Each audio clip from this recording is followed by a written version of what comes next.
China पे विश्वास नहीं किया जा सकता, क्योंकि हमें हिस्ट्री ने बार-बार बताया, अगर हम अपनी बेवकूफ़ी में आँखें बंद कर लें तो बात अलग है। देखिए 2012 तक क्या होता रहा, चाइना अंदर आता रहा, हम उसको आने देते रहे। उन्हीं दिनों में वो देप्सांग में बैठा, उन्हीं दिनों में आगे वो डेमचौक में बैठा, और जब वही स्टंट उसने 2020 में ट्राई किया तो फिर उसको गलवान में मार पड़ी। तो एक चीज़ हमें ये देखनी पड़ेगी कि आप दुश्मन को तो ना सुधार सकते हो, और सिनकियांग में उइगर मुस्लिम्स हैं, जिनके ऊपर वो जुल्म ढाता है, सबको पता है। तो ये सारी ऑक्युपाइड लैंड्स हैं, चाइना का अपना कुछ नहीं है। अगर हम ये कहें कि हम यहाँ बैठ के बात करेंगे और चाइना वो एरिया छोड़ के चला जाएगा, वो बेवकूफ़ी वाली सपने हैं, वो नहीं होगा। जय हिंद, नमस्कार। मैं अंबर जैदी स्वागत करती हूँ आप सबका एक बार फिर से हमारे आज के खास कार्यक्रम में। और आज बात करने वाले हैं चाइना से जुड़े हुए मुद्दे पर, जिस पर बात करने के लिए हमारे साथ मौजूद है कर्नल अजय रैना। उनसे बात करेंगे आज के इस मसले पर। बहुत-बहुत स्वागत है आपका। जय हिंद, नमस्कार। जय हिंद, नमस्कार अंबर जी और सभी देखने वालों को मेरी तरफ से। जी। बहुत-बहुत धन्यवाद। जय हिंद। और उम्मीद करती हूँ कि आप अच्छे होंगे। उधर ठंड पड़ रही होगी, दिल्ली में भी बहुत ठंड है, तो काफ़ी आपको देख के लग रहा है काफ़ी ठंड पड़ रही है। ठंड है, होनी भी चाहिए ना, अगर सीज़न नहीं है। इंडिया तो 4 सीज़न की लैंड है, which is very unique again, blessed हैं हम लोग। बिल्कुल। सर, चाइना का जो एक रीसेंट मूव है जिसमें उसने नई 2 कंट्रीज़ बनाने का जो सामने आया है, जिसमें उसने लद्दाख और जो हमारे अक्साई चीन है, उन सारे एरियाज़ को इंक्लूड किया है। जबकि हम सब जानते हैं कि चाइना और भारत के बीच जो बातें हैं, रिश्ते हैं, वो बेहतरी की ओर बढ़ रहे हैं। और ये भी कहा जा रहा है कि कॉन्फ्लिक्ट जो है, बॉर्डर कॉन्फ्लिक्ट, वो रिज़ॉल्व करने की बात हो रही है। तो जो 2 पैरेलल चीज़ें चल रही हैं, ये चाइना की हिपोक्रेसी को दर्शाते हैं। क्या चाइना पे भरोसा किया जा सकता है? इन जो कुछ अभी क्लैरिटी हमारे सामने आ रही है, क्योंकि पूरी तरह से हिपोक्रिट मूव्स चाइना के नज़र आ रहे हैं। देखो अंबर, मैं आपका लास्ट वाला क्वेश्चन पहले लेता हूँ। चाइना पे विश्वास नहीं किया जा सकता, क्योंकि हमें हिस्ट्री ने बार-बार बताया, अगर हम अपनी बेवकूफ़ी में आँखें बंद कर लें तो बात अलग है। चाइना को टैकल करने के तरीके हमें बदलने पड़ेंगे, और हम बदले हैं। देखिए, आप सामने जो बैठा हुआ है, जो क्या चाल चलेगा ना, उसको कई बार आप प्रेडिक्ट नहीं कर पाते, बिकॉज़ हर आदमी अपनी गेम खेलता है। जब तक आपको क्लियर कट पता है कि आपकी रेड लाइन क्या है, कि इस पे मैंने समझौता नहीं करना। देखिए 2012 तक क्या होता रहा, चाइना अंदर आता रहा, हम उसको आने देते रहे।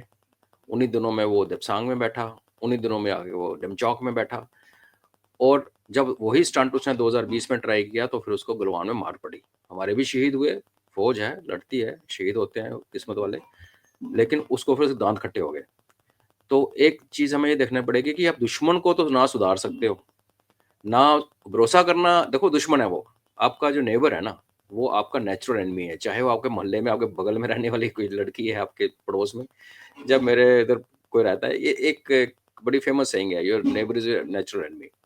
जब देशों की बात आती है तो ये तो बड़ा ही क्लियर कट है।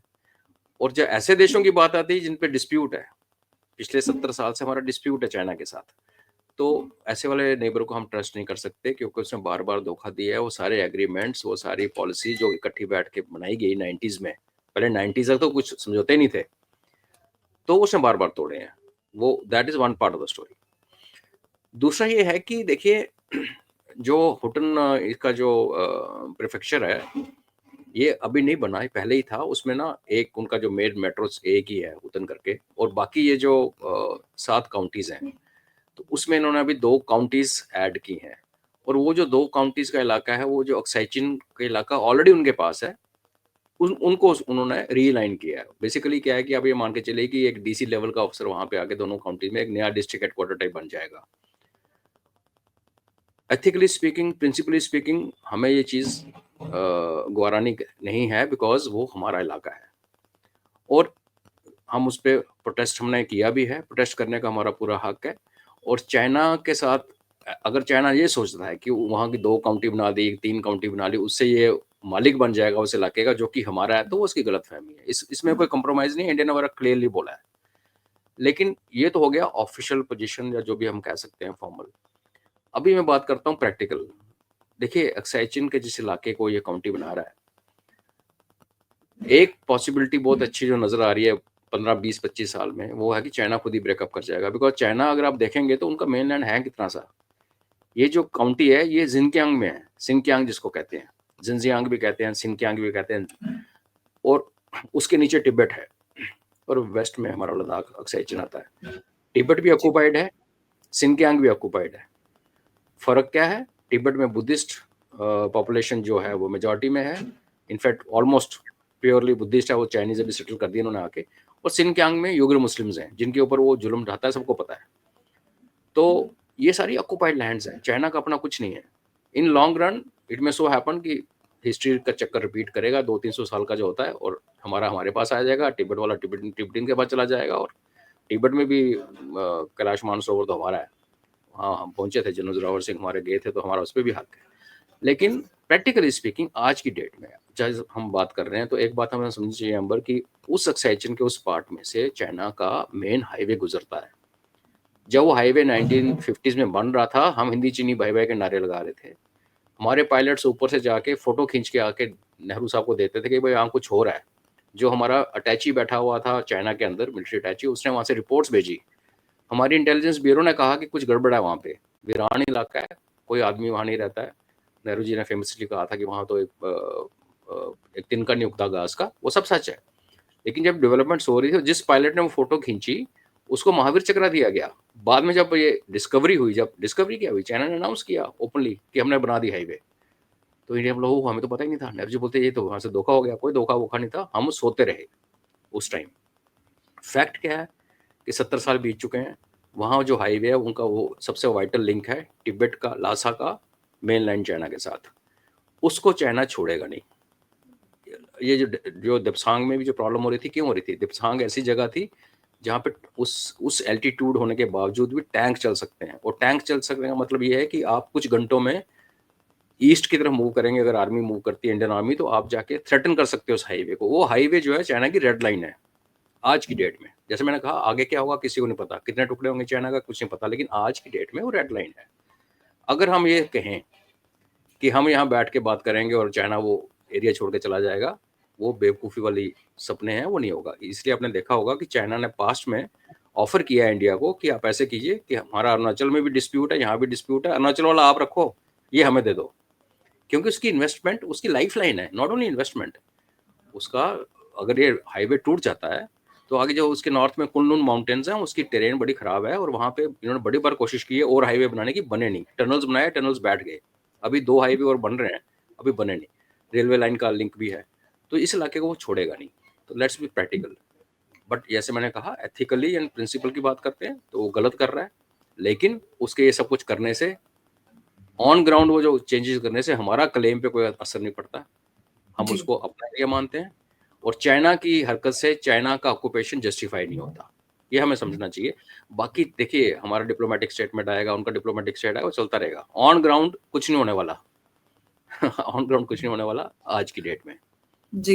लेकिन सर एक बात है कि 1962 में अग्रेशन हुआ और अब आके जो चाइना है, जो हुटिन प्रीफेक्टो में जो नई 2 काउंटीज़ बनाई हैं और इसके थ्रू मतलब ये वो क्या करना चाहता है वहाँ की पॉपुलेशन के साथ कोई साइकोलॉजिकल एक वॉर फेयर की तरफ ऐसा कुछ चाइना जा रहा है? क्योंकि हम सब जानते हैं कि जो इंडिया का मेन कंसर्न है वो जो डैम का प्रोजेक्ट है जो ब्रह्मपुत्र नदी के ऊपर चलता है। तो मेन इंडिया का कंसर्न वो भी आता है। तो मैं आपसे समझना चाहूँगी कि जैसे कि अभी हमने देखा था कि ताइवान को लेकर भी जो न्यू ईयर का मैसेज था शी जिनपिंग ने, उन्होंने ये कहा कि चाइना और ताइवान के रियूनिफिकेशन को कोई नहीं रोक सकता। उसके बाद ताइवान का भी रिबटल आया। तो आखिर चाइना ये सब क्या करना चाह रहा है? कोई साइकोलॉजिकल वॉरफेयर में जाना चाह रहा है? देखिए, ब्रह्मपुत्र वाला इशू तो टोटल ईस्ट की तरफ है। हुँ, पहले वाला जो आपका पार्ट है क्वेश्चन का, उसका मैं पहले जवाब देता हूँ। जी, जब वेस्टर्न पार्ट ऑफ आज का जो चाइना है, मैं इसको तिब्बत ही कहूँगा, लेकिन चलो चाइना जी, जैसे बोलते हैं उसको देखते हैं, तो यहाँ पे इशू है ये एक्सैचिन का, काउंटीज का। सिनकियांग के अंदर चाइना ने मुस्लिम्स को काफ़ी तंग किया है। मस्जिदें तोड़ी गई हैं, उनको क्या बोलते हैं उनको, क्या कहते हैं, री जी, एजुकेशन का प्रोग्राम चल रहा है, और जो जी, यूगर जी, से जो हो रहा है। सेम टाइम पे आप ये भी देखिए कि जो अभी एसटीएस ने किया इसमें सीरिया में, आप अगर टर्की का गेम प्लान समझती हैं, क्योंकि सीरिया में जो एसटीएस के बंदे आए और जिन्होंने असाद को उखाड़ फेंका और सारा कब्जा कर लिया, वो सारे उसमें उसमें पाकिस्तानी भी हैं, उसमें तजिकिस्तानी भी हैं और एब्सोल्युटली। तजिकिस्तान के मैक्सिमम जवान लड़के जो हैं आज आईएसकेपी में भर्ती हो रहे हैं। आईएसकेपी जो है वो अफगानिस्तान के अंदर तालिबान से लड़ रही है और उसको सपोर्ट करता है पाकिस्तान। अगर आप इस जी। सबको जोड़ें तो क्या दिखेगा आपको कि टर्की से लेके सिनकियांग तक एक आर्क बन रही है नई इस एक्सट्रीमिज्म की, जिसका इम्पैक्ट अगर अफगानिस्तान हिल गया, इसलिए मैं हमेशा हर टॉक में कहता हूँ कि अफगानिस्तान का खड़ा रहना हमारे लिए बहुत ज़रूरी है। हम ज़्यादा इमोशनल हो जाते हैं कई चीज़ों को लेके, उनका अपना कल्चर, उनको जीने दो अपनी लाइफ, हमें अफगानिस्तान को सपोर्ट करना चाहिए। अगर अफगानिस्तान गिर गया या वीक हो गया तो आपको लगे टर्की से लेके सिनकियांग तक एक आग फैलती हुई नजर आएगी, जिसके सेक हमारे ऊपर भी आएगा। जब तक अफगानिस्तान खड़ा है हमें निश्चिंत रहना चाहिए, अभी तक ठीक है। उस परिप्रेक्ष्य में आप देखते हैं तो जो सिनकियांग के अंदर देखिए एक और आप बात समझिए कि सिनकियांग का जिस जहाँ पे होटन प्रीफेक्चर है, ये बेसिकली ओरिजिनली हिस्टोरिकली सिनकियांग का पार्ट नहीं था। सिनकियांग नॉर्थ की तरफ है, लेकिन चाइनीज ने 1949 में जब सिनकियांग को कैप्चर किया और उसके बाद 50 में तिब्बत में आए तो सिनकियांग में विद्रोह सा हुआ। लोगों को अच्छा नहीं लगा कि वो उनका कल्चर डिफरेंट, उनकी लैंग्वेज डिफरेंट, ये लोग बाहर से आके उनको कैप्चर करके बैठ गए। तो उस टाइम उनको खुश करने के लिए क्या हुआ था, एक उनसे एक काइंड ऑफ नेगोशिएशन हुई थी और सिनकियांग वाले लोगों ने बोला अच्छा ऐसा करो, आप आ ही गए हो तो ये नीचे वाला जो पोर्शन जो तिब्बतियन मांगते हैं ना वो हमारा है, हमें दिला दो। तो ये पोर्शन जो है ना, ये बेसिकली किसी ज़माने में तिब्बत कहता था मेरा है, किसी और सिनकियांग के वाले कहते हैं हाँ, मेरा है। तो चाइना ने क्या किया, उसको काट के उनको दे दिया। तो अगर हम इस कॉन्टेक्स्ट में देखते हैं कि ये जो एक थ्रेट बिल्डअप हो रही है चाइना के खिलाफ, और जब हम थ्रेट की बात करते हैं ये नहीं कि कल हो जाएगी, 6 महीने, 8 महीने, 1 साल, 2 साल, ये होना है, ये होगा अनलेस अंटिल ये जो उनकी जड़ें नहीं काटेंगी। जड़ें कौन काटेगा? एचटीएस वालों को जो जिस बंदे ने अमेरिकन की गर्दनें काटी थी सीरिया में, उसको आज उसके ऊपर से बैन हट गया, उसके टेररिस्ट लिस्ट में से नाम निकल गया, अमेरिका के गोद में जाके बैठ गया। तो जब आपकी सुपर पावर ऐसी गेम्स खेलती हैं तो आप ऐसे वाले सिचुएशंस को आंख बंद करके नहीं बैठ सकते। तो चाइना अवेयर है, चाइना को ये पता है कि यहाँ कुछ होने वाला है। तो उस परिप्रेक्ष्य में अगर आप देखेंगे तो मे बी एक बेटर एडमिनिस्ट्रेशन जो इलाका उसके पास ऑलरेडी है, वहाँ पे पकड़ मजबूत करने के लिए, और कल को अगर कोई विद्रोह होता है या सिनकियांग के अंदर कोई युगर्स उठते हैं, एचटीएस जैसे एक ताजिकिस्तान की पूरी एक ग्रुप है जो कि डिक्लेयर कर चुका कि अपने जाके ईस्ट युगर्स में तुर्कमेनिस्तान में जो इंडिपेंडेंट वो बनाने की बात करें, सीरिया में भी रहे कुछ हम। तो जी, वो उसको देखते हुए हो सकता है ये अपनी एडमिनिस्ट्रेटिव कंट्रोल जो है उसके जी, मिनी मिनी एरियाज में, क्योंकि वहाँ की अगर आप जियोग्राफी स्टडी करेंगी तो वहाँ क्या है ना, एक लाइक मेट्रो है होटन, बाकी क्या है कि ओसीज हैं। ओएसिस हैं, एक ओएसिस इधर है, एक ओएसिस उधर है, बीच में पहाड़ है, बीच में वीरान वीरान जगह है। हुँ, तो ये फैले हुए हैं, पॉपुलेशन जी, स्कैटर्ड है। तो हुँ, उनको काबू करने के लिए वो एक कर रहा है, दैट्स ओके। अब दूसरा जो ब्रह्मपुत्र, उसमें भी 2 पार्ट में हम देख सकते हैं। पहला ये है कि प्रिंसिपल ये कहता है कि आप नेचर को एक लिमिट के आगे पुश नहीं करना चाहिए। बिकॉज़ जहाँ पे ब्रह्मपुत्र रिवर ईस्ट की तरफ जाके जब बेंड होके वापस इंडिया में आता है, उसको ग्रेट बेंड कहते हैं, वहाँ पे ये डैम बन रहा है। और वो एग्जैक्ट लोकेशन है जहाँ पे अर्थक्वेक्स बहुत ज़्यादा आते हैं। जहाँ पहले ही अर्थक्वेक्स आते हैं, वहाँ आप इतना बड़ा डैम बना रहे हो, दुनिया का सबसे बड़ा डैम, जिसके बनने के बाद अर्थ की रोटेशन की जो स्पीड है, कुछ माइक्रो सेकंड्स स्लो हो जाएगी। तो आप इमेजिन कीजिए जब आप धरती को रोक सकते हो, हमारे पुरानों ग्रंथों में है ना कि उसने धरती को फलाने भगवान ने कर दिया, तो उस टाइप जी, का पंगा लेते हो आप। वो तो भगवान थे, वो कुछ भी कर लें। ये एब्सोल्युटली। चाइनीज जो है तो एथिकली प्रिंसिपली गलत है। दूसरा, अगर हम हैं बांग्लादेश है जो कि ब्रह्मपुत्र का पानी हमारे पास आता है, तो लॉजिकली हमें कंसल्ट किए बिना, एटलीस्ट इन्फॉर्म किए बिना कोई ऐसा डिसीजन नहीं लेना चाहिए। तीसरा ये फैक्ट है कि इसने यहाँ पे हमारी कोई संधि नहीं है, रिवर कोई ट्रीटी नहीं है, जैसे पाकिस्तान के साथ है, चाइना के साथ हमारी कोई ट्रीटी नहीं है। उसने जो पहले भी डैम्स बनाए हैं उसने हमने कभी कंसल्ट नहीं किया, उसने हमारा वाटर डेटा शेयर नहीं किया। देखिए आपकी संधि नहीं है, मान लिया, आप कंसल्ट नहीं करते, मान लिया, आपकी एक ऑब्लिगेशन है कि आप अपने नीचे वाली स्टेट्स को एक वाटर का डेटा देते हो कि इतना पानी मेरे डैम में है, फिर मानसून आने वाली है, हो सकता है मैं पानी रिलीज करूं, तो अगले को पता कि यहाँ फ्लड आ सकता है। तो वो एब्सोल्युटली। चाइना से आप ये एक्सपेक्ट करना ही बेवकूफ़ी है, टू बी ऑनेस्ट। तो ये जी, हो गया एथिकल पार्ट। अब आते हैं प्रैक्टिकल पार्ट। प्रैक्टिकल पार्ट पे क्या है कि उसको तिब्बत से कोई प्यार नहीं है। चाइना तिब्बत को ऐसे देखता है कि जैसे उसकी कैश का हुआ है। यहाँ से पैदा हुई बिजली वो अपने मेन लैंड में लेके जाना चाहता है। उधर उसका येलो रिवर जो पिछली बार सूख ही गया था, उधर पानी की कमी आ रही है उनको ऊपर। ब्रह्मपुत्र लकली दैट ठीक है। अब हमारे यहाँ पे काफ़ी शोर मच गया। मैं पहले बोल चुका हूँ प्रिंसिपली गलत कर रहा है, बट प्रैक्टिकली बताता हूँ। ब्रह्मपुत्र का जो कैचमेंट एरिया है, जो कि पानी कैचमेंट एरिया उस इलाके को कहते हैं जहाँ से पानी किसी रिवर में आता है, बह के आता है जब उसमें बारिश होती है, जब बर्फ पिघलती है। वो मैक्सिमम इंडिया के पास है कि जो तिब्बत में जो ब्रह्मपुत्र का पार्ट है ना, वो ड्राई और बैरन है, वहाँ बर्फ बहुत कम गिरती है। लेकिन जैसे ये हमारे इंडिया में एंटर करता है घूम के, तो एकदम से फॉरेस्टेड एरिया और स्नो बाउंड एरिया और बारिशों वाला इलाका, आपको पता है हमारे नॉर्थ ईस्ट में कितनी बारिश होती है, तो हमारा मैक्सिमम जो कैचमेंट है ना वो यहाँ पे है।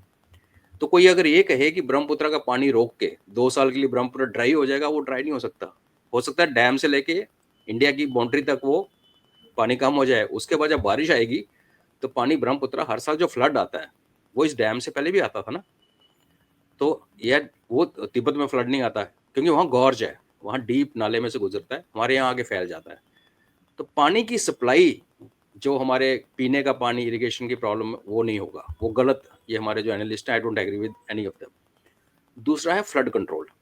डैम का एक पर्पस ये भी होता है कि आप पानी इकट्ठा करके रखें, यूज़ करें, जब पानी का स्तर बढ़ने लगे बारिशों में तो आप उसको पानी रिलीज़ कीजिए स्लोली स्लोली। तो आप नेचर का जो पानी एकदम से डैम के अंदर आएगा, रुकेगा, फिर बहेगा, तो आप डैम से उसको रोकते हो। लेकिन चाइना से ये हम एक्सपेक्ट नहीं कर सकते, उल्टा करेगा। वो क्या करेगा, एकदम से इतने फ्लड गेट खोलेगा कि जब बारिश ना भी हो तब भी हमारे फ्लड आ जाए। तो उसका उसका मिटिगेशन कैसे करते हैं, इंडिया ऑलरेडी कर रहा है। हमारी सरकार ने भी अरुणाचल में हमारे नीचे जैसे ब्रह्मपुत्र अंदर आता है, फिर उसके बाद और रिवर्स उसे मिलते हैं, तो यहाँ पे हमने भी प्लान किया हुआ है एक सीरीज ऑफ डैम्स। वो सीरीज ऑफ डैम का आइडिया ये है कि उनको मिनिमम वाटर लेवल पे रखा जाएगा। अगर पीछे से कल को चाइना खोलता है पानी, तो फिर हम अपनी इन डैम्स की कैपेसिटी को यूज करके उस फ्लो को तोड़ेंगे। तो जैसे मैंने कहा, आपका दुश्मन आपके साथ क्या करेगा, एक लिमिट के आगे आप उसको कंट्रोल नहीं कर सकते। आपने क्या करना है वो क्लियर होना चाहिए। जब हमें पता है हम डैम बना देंगे यहाँ पे, तो फिर ये बातें करना कि देखो पानी की कमी हो जाएगी, इरिगेशन, ऐसा कुछ नहीं है। हम ज़्यादा ही, आई थिंक ज्यादा लोगों को पता नहीं है इसके बारे में, तो ठीक है, वो उसको करने दो। With this government in centre, I am very sure कि we will able to extension का, जैसे मैंने कहा, वो बेसिकली छू पा पाए। ब्रह्मपुत्र का प्रैक्टिकल है, we will able to tackle it. जी। लेकिन सर जिस तरह से चाइना के जो सामने मूव्स आ रहे हैं, नई काउंटीज़ बनाना एक के बाद एक, अ, और दूसरी तरफ जो भारत और चाइना के बीच रिश्तों की बेहतरी की चर्चा मीडिया में बड़े ज़ोरों-शोरों से होती है कि हमारे रिश्ते बहुत बेहतर हो रहे हैं। तो सर आपको नहीं लगता कि चाइना रिलक्टेंट है भारत के साथ रिश्ते बेहतर करने में, क्योंकि एक तरफ अच्छे रिश्तों की बात चल रही है, दूसरी तरफ इस तरह के स्टेप्स हो रहे हैं। तो वो रिलक्टेंस नज़र आती है कि सच में तो रिलक्टेंट है या उसकी इंटेंशन नहीं है कि भारत के साथ रिश्ते सुधारे जाएँ? देखिए, आप किसी डेविल को ड्यू दोगे तो आप तो ये कहोगे कि हाँ, वो कोशिश कर रहा है। चाइना को हम वो ड्यू नहीं दे सकते। चाइना ने कभी भी हमारी वीकनेस को एक्सप्लॉइट करने से नहीं छोड़ा है। अब प्रॉब्लम ये हो रखी, चाइना खुद वीक हो रखा है। चाइना के अंदर जो इकोनॉमिक की जो कंडीशन है, चाइना की इकोनॉमी की, सॉरी, वो अगर उनके बैंकिंग सेक्टर देखिए, उनका इंफ्रास्ट्रक्चर, तो मेन एक ग्रोइंग कंट्री जो डेवलप तो नहीं है चाइना ना, डेवलपिंग ही है इन अ वे, जो ऊपर को चढ़ रहा है। जी। उसमें इंडिकेशंस क्या है कि आपके हाउसिंग कैसी चल रही है, आपकी प्रोजेक्ट्स कैसे चल रहे हैं, आपकी बिल्डिंग्स कैसी बन रही हैं, हाईवेज कैसे बन रियल रहे हैं। एस्टेट उनका काफ़ी ज़्यादा इफ़ेक्ट हो चुका है। हाँ, तो वो आपका टूटा हुआ, आपकी पूरी सिटीज, घोस्ट सिटीज, टाउन्स बनी हुई हैं जहाँ पे कोई रहता नहीं है। और आपका बैंकिंग सेक्टर जो कि आपको फिजिकल कवरेज करता है आपकी पॉपुलेशन की, वो भी डूब रहा है। अगर ये केस है तो चाइना एक समझदार देश है, क्योंकि उसको पहले अमेरिका से पंगे हैं, फिर वो यहाँ पे रशिया से उसका एक मजबूरी का रिश्ता है। एक शादी की होती है ना, लोग निभा लेते हैं, वो उसको निभा रहे हैं बिकॉज दोनों की मजबूरी है, कुछ प्यार मोहब्बत नहीं है उनमें। तो ऊपर से इंडिया से पंगा ले ले, हालांकि ऑप्शन जब भी मौका मिलेगा चाइना हमसे पंगा लेने के लिए छोड़ेगा नहीं। फिर यूएस का इलेक्शंस में ट्रंप का आना, तो ये सारी चीज़ें ना साइमल्टेनियसली हुई हैं। तो मैं इसको चाइना की एक मजबूरी हालात इधर भी हैं उधर भी कहता हूँ कि वो पीछे हटा है। और मैं ये भी कहता हूँ कि ये टेम्परली पीछे हटा है। इसको हम अच्छे they lived happily there after नहीं है, ये थोड़ा थोड़ा है कि ठीक है, अब उसको भी अपने को रिकवर करने का टाइम चाहिए। और हम भी, जबकि दुनिया लड़ाई की तरफ जा रही है, अगर हमारा एक फ्रंट कंफर्टेबल हो जाता है, हीरा मंडी पाकिस्तान का जो हाल हो रहा है आपने देखा है न्यूज़ में, वहाँ से भी हम कंफर्टेबल हैं। यूनुस जी हैं तो यूनुस को तो हम वैसे चेप देंगे, तो हमारे लिए आई थिंक ये बड़ा अच्छा मौका कि हम देश के अंदर बार-बार कि भारत जंग में आ जाए पूरी तरह से। हाँ, तो हम नहीं लड़ रहे ना, हम जी, ना बांग्लादेश से लड़ रहे हैं, वो बदतमीज़ी कर रहा है, हम नहीं लड़ रहे। पाकिस्तान ने बड़ी बदतमीज़ी की, हमने लड़ाई नहीं की, चाइना के सामने लड़ाई नहीं की, क्योंकि ये समझ दिखाती है कि शायद पता है हमें कि हमें क्या करना है, इसलिए it's okay, this too shall pass. और एब्सोल्यूटली। जब दुनिया लड़ाई की तरफ जा रही है, हम साइड में खड़े हैं, एक अच्छा एक अप्रोच है। जी। अब भारत को क्या करना चाहिए पे मैं आपसे कुछ जानना चाहूँगी क्योंकि हमने देखा है कि भारत की ख़ास तौर से पड़ोसियों को लेकर जो पॉलिसी रही है, वो ऐसी रही है कि हम बहुत ज़्यादा कुछ ऐसा रिटेलिएशन या बहुत ज़्यादा मुँह तोड़ जवाब नहीं देते हैं, जो हिस्ट्री रही है। लेकिन जो चाइना के साथ जिस तरह से रिश्ते हों, जिस तरह से चाइना एक तरफ हमने बात की कि रिश्ते सुधारने की बात आ रही है और मीडिया में भी इस पे बढ़-चढ़ कर चर्चा हो रही है।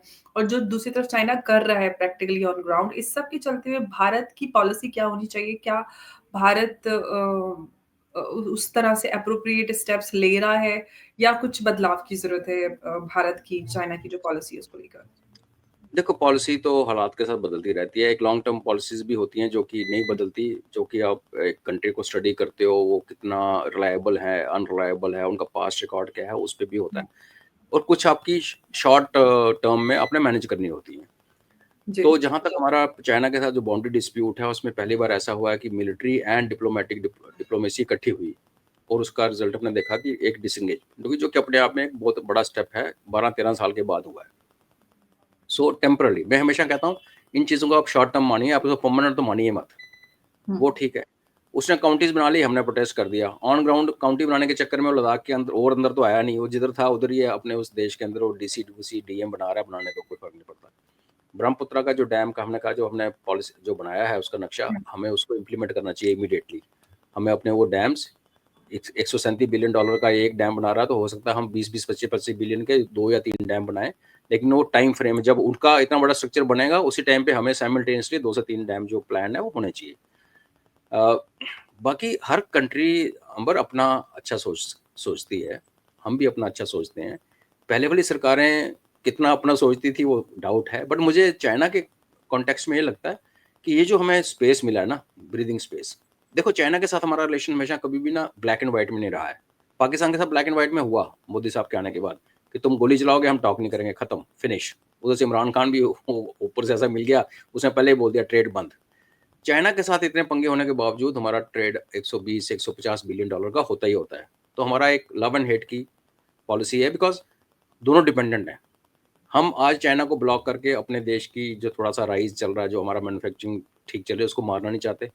चाइना हमें अबंडन करके अपनी बिगेस्ट मार्केट को तोड़ना नहीं चाहता, जब उसके वेस्ट में पंगे हैं। तो ये चलता रहेगा। अब क्या है कि point two point, year two year, month two month दोनों देश अपनी-अपनी चलाएँगे, और आई एम श्योर कि विद जैसे हमारे मिनिस्ट्री ऑफ एक्सटर्नल अफेयर्स हैं, जो एक सीज़न्ड डिप्लोमैट हैं, हुँ, तो he is capable enough of handling China for now. हमें क्या करना चाहिए इसके बीच में, ये जो गैप मिला है, ये चाइनीज़ के पिट्ठू जो हमारे यहाँ बैठे हुए हैं ना इंडिया के अंदर, किसी ने एमओयू साइन कर रखा है, किसी ने जी। कुछ कर रखा है, उनको एक्सपोज़ करके नहीं, ना आपने उनको साइन दिखा दे। क्या किया? दिया क्या ये नहीं पता। हाँ जी, हाँ, देखो उस एमओयू का कंटेंट नहीं पता। ये तो सुप्रीम कोर्ट ये कॉग्निजेंस ले लेता है ना, कि इस पे कॉग्निजेंस लेना चाहिए, नेशनल सिक्योरिटी का इश्यू है। सुप्रीम को अगर गवर्नमेंट को, हमारी गवर्नमेंट शराफत में है, तो सुप्रीम कोर्ट को सामने आना चाहिए, दिखाओ वो लिख के आए हो, तुम साइन करके क्या आए थे? क्योंकि उसका इम्पैक्ट क्या है हमें किसी को नहीं पता। फिर यहाँ की जो मीडिया है सेगमेंट, बांग्लादेश में जब हुआ, तो हम लोगों ने कहा जी ये अमेरिका ने किया, जो हमारा फर्स्ट रिएक्शन था, जो कि सच निकला। तो कुछ उठे, उन्होंने कहा नहीं चाइना ने किया। तो चाइना, प्रो चाइना और एंटी चाइना दोनों किस्म की लॉबीज़ इंडिया के अंदर हैं। तो anti China is alright, we have no issues. जो प्रो वाले हैं ना, कुछ लॉबीज़ हैं, कोई कोई उसमें चंडीगढ़ लॉबी भी है, बड़ी-बड़ी लॉबीज़ बड़ी फेमस हैं। तो इन सबको सॉर्ट आउट करना चाहिए। ये जो टाइम है हमारे पास, क्योंकि कोई देश हम पर ये नहीं कह सकता कि पहले मैं खाना खाऊँगा, फिर मैं चाय पीऊँगा, उसके बाद शाम को डिनर करूँगा, ऐसे नहीं होता। देश के लिए हर चीज़ साइमल्टेनियसली चल रही होती है। आप बॉर्डर भी सँभाल रहे हो, आपको इंटरनली भी सँभालना है, आपको डिप्लोमैटिक रिलेशन भी सँभालना है। एंड आई एम कॉन्फिडेंट कि ये सरकार जो है कर लेगी। जी।